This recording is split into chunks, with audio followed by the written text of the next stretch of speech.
আমার সাথে কথা বলে আমি কি কাপড় চোপড় একবার খুলে এসেছি এখানে? আপনি নামেন গাড়িতে নামেন। তুই না গাড়িতে নামেন। আমি যাব। আমি কোনো বেপরদা মহিলা আমার গাড়িতে নেব না রমজান মাসে নামেন আপনি। ঠিক আমার পায়ের জুতা খুলে তোকে গালের মধ্যে কয়েকটা মুখ সামলার কথা বলেন। আস শুনতে আমি বেপরদা কোনো মহিলা উঠাই না।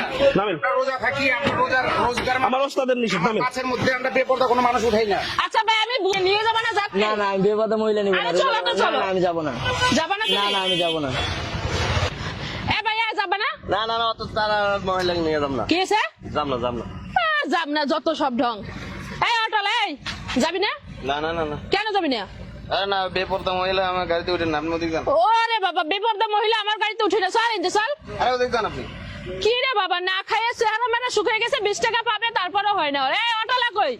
অটোলা ভাই তোমার হাত পা ধরছি ভাই তুমি আমার গাড়িতে নাও দেখো আমার ইমার্জেন্সি প্লিজ মাথা কাপড় দেন আগে, মাথা কাপড় দেন। এই যে ভাই তালি দেন।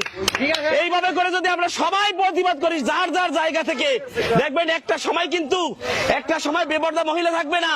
যে কোনো জায়গায় মনে করেন যে নিজেরা প্রতিবাদ করেন, কারণ প্রতিবাদ আপনারই করতে হবে, কিচ্ছু করার নাই, শুধু আপনারই প্রতিবাদ করতে হবে। বুঝতে পারছেন কথাটা?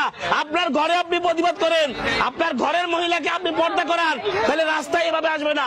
আগে ঘর ঠিক করেন, বাইরে ঠিক করেন, যে যেখান থেকে যেভাবে পারেন সেইভাবে প্রতিবাদ করেন, এইভাবে স্বাধীন হয়ে যাবে, পুরো স্বাধীন হয়ে যাবে। যাই ওস্তাদ যাই।